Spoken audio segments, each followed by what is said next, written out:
जब मैं रात को घर पहुंचा तो मेरी पत्नी ने खाना लगाया। मैंने उसका हाथ अपने हाथों में लिया और कहा, मुझे तुमसे कुछ जरूरी बात करनी है। वो शांत बैठकर खाना खा रही थी। उसकी आंखों में कुछ दर्द सा साफ नजर आ रहा था। अचानक मुझे नहीं पता कैसे कहूँ, मगर मुझे उसे बताना ही था। मैंने बड़ी शांति से कहा, मुझे तलाक चाहिए। लगा जैसे उसे मेरे शब्दों से कुछ फर्क ही नहीं पड़ा, बल्कि उसने मुझसे पूछा, क्यों तलाक चाहिए? मैंने उसके सवाल को अनसुना किया तो उसे गुस्सा आ गया। उसने चम्मच उठाकर फेंक दिया और जोर से चिल्लाई, तुम इंसान नहीं हो। उस रात हमने एक दूसरे से बात नहीं की। वो रो रही थी। मुझे पता था कि वो जानना चाहती थी कि आखिर ऐसा क्या हुआ जो हमारा रिश्ता टूटने की कगार पर आ गया। पर मेरे लिए उसके सवालों का जवाब दे पाना नामुमकिन था। मैं अब किसी और से, प्रिया नाम था उसका, उससे प्यार करने लगा हूँ। अब मुझे उससे प्यार नहीं रहा। मैंने उसे उसके बरसों के प्यार की ये सजा दी थी।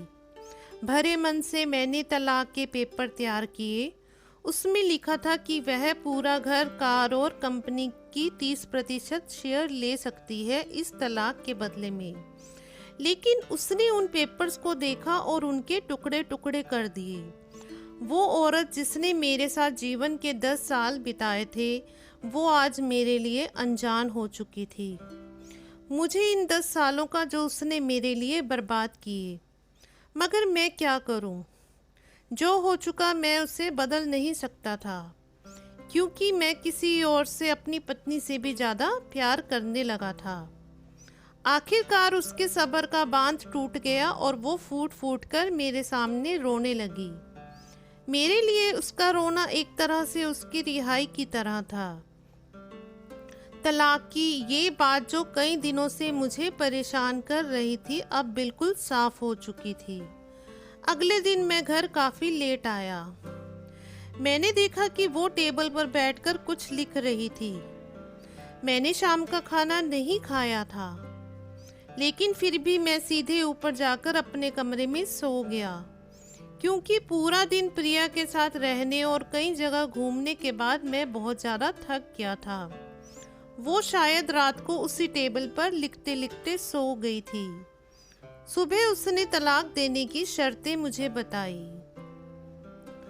वो मुझसे कुछ भी लेना नहीं चाहती थी। उसे सिर्फ तलाक से पहले 1 महीने का समय चाहिए था। उसने आग्रह किया कि इस 1 महीने में हम दोनों वही पुराने वाला जीवन जिएं जितना संभव हो सके, क्योंकि आने वाले महीने में हमारे बेटे की परीक्षा है। वह नहीं चाहती थी कि हमारे टूटे रिश्तों का प्रभाव उसकी पढ़ाई पर पड़े। मुझे भी यह ठीक लगा, मगर वो कुछ और भी चाहती थी। जैसे कि शादी के दिन मैं उसे उठाकर अपने शयन कक्ष तक ले गया था, उसी तरह हर रोज 1 महीने तक मैं उसे शयन कक्ष से उठाकर मुख्य द्वार तक ले जाऊं। मुझे लगा यह पागलपन है, मगर इन आखिरी दिनों को थोड़ा अच्छा बनाने के लिए मैंने उसकी यह शर्त भी स्वीकार कर ली। मैंने प्रिया को अपनी पत्नी की सभी शर्तें बताई। वो हंसने लगी। उसे लगा मेरी पत्नी कितने भी तरीके अपना ले, तलाक होना तो तय है। मेरी पत्नी और मैं किसी से भी इस दौरान नहीं मिले थे, लेकिन उस दिन जब मैं उसे पहली बार उठाकर गेट तक लेकर गया तो हम दोनों काफी अजीब महसूस कर रहे थे। पीछे से हमारा बेटा भी खिलखिलाकर खुश हो रहा था। अगले दिन यह थोड़ा सामान्य और आसान हो गया। वह मेरे सीने से लगी थी और मैं उसकी खुशबू महसूस कर रहा था। ऐसा लगा जैसे कई दिनों बाद मुझे ये खुशबू मिल रही थी, या फिर कई दिनों से मैंने उसके होने को महसूस ही नहीं किया था। पहले जितनी उसमें वो कसाव नहीं था और चेहरे पर कुछ हल्की झुर्रियां नजर आ रही थी और बाल भी सफेद होने लगे थे। ये वही औरत थी जिसने अपने जीवन के 10 साल मुझे समर्पित किए थे। चौथे दिन जब मैंने उसे उठाया तो वो पुरानी रोमांच लौटने लगी थी। पांचवें और छठे दिन वो पुराना प्यार फिर से जागने लगा। मैंने प्रिया को इस बारे में कुछ नहीं बताया था। अब उसे उठाना और आसान हो गया था। शायद हर रोज यह सब करने का मैं आदी हो गया था। एक दिन वह अपनी पसंद की साड़ी निकाल रही थी, लेकिन कुछ खास नहीं ढूंढ पाई। उसने सांस भरते हुए कहा कि उसके सारे कपड़े बड़े पड़ने लगे हैं। तब मुझे पता चला कि वह काफी दुबली हो गई है और इसीलिए मैं उसे आसानी से उठा पा रहा था। मेरे दिल को एक झटका सा लगा। उसने अपने दिल में काफी सारा दर्द छुपा रखा था। पता नहीं मैं कैसे आगे बढ़ा और उसके सिर को छूकर देखा। अचानक हमारा बेटा आया और बोला कि पापा, ये तो मम्मा को उठाकर बाहर ले जाने का समय हो गया है। उसके लिए अपने पापा द्वारा मम्मा को इस तरह उठाकर ले जाते हुए देखना जीवन का अभिन्न हिस्सा बन गया था। मेरी बीवी ने हमारे बच्चे को बुलाया और जोर से उसे गले लगा लिया। मैंने अपना चेहरा दूसरी तरफ कर लिया। मुझे लगा कहीं मैं अपना निर्णय न बदल लूं। मैंने अपनी पत्नी को रोज की तरह उठाया और बेडरूम से सिटिंग रूम होते हुए हॉल तक ले आया। उसने प्यार से अपने दोनों हाथ मेरी गर्दन के आसपास रख दिए। मैंने उसे जोर से पकड़ रखा था, बिल्कुल हमारी सुहाग रात की तरह। मगर उसका इतना कम वजन मुझे परेशान कर रहा था। महीने के आखिरी दिन जब मैंने उसे उठाया तो मेरे लिए एक कदम भी चल पाना मुश्किल हो रहा था। हमारा बेटा स्कूल जा चुका था। मैं अपनी कार से ऑफिस गया और कार से कूदकर बाहर आ गया, बिना कार को लॉक किए। मुझे डर था कि अब एक पल की भी देरी मेरा इरादा बदल देगी। मैं ऊपर गया। प्रिया ने दरवाजा खोला और मैंने उससे कहा, सॉरी प्रिया, अब मैं अपनी पत्नी से तलाक नहीं लेना चाहता। उसने मुझे देखा और मेरे सिर पर हाथ फेर कर कहा, तुम्हें बुखार तो नहीं है? मैंने उसका हाथ हटाया और कहा, सॉरी प्रिया, अब मुझे अपनी पत्नी से तलाक नहीं चाहिए। हमारी शादीशुदा जिंदगी शायद हम दोनों के ध्यान ना देने की वजह से बोरिंग हो गई थी, लेकिन इसका मतलब यह कतई नहीं कि हम एक दूसरे से प्यार नहीं करते।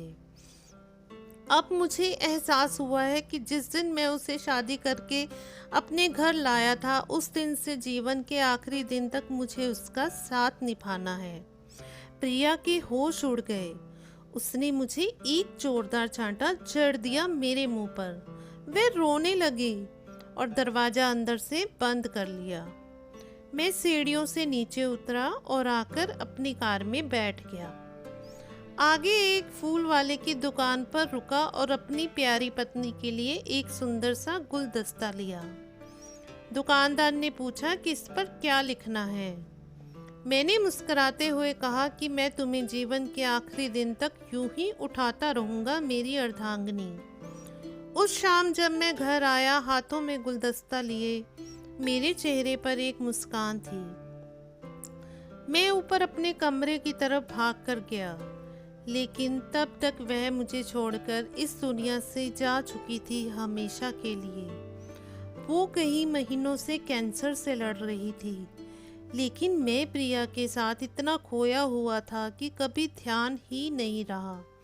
उसे पता था कि वह जल्दी ही मुझे छोड़कर जाने वाली है, इसलिए वह मुझे और मेरे बेटे के रिश्ते को टूटने से बचाना चाहती थी और मैं नीच उसे तलाक लेना चाहता था।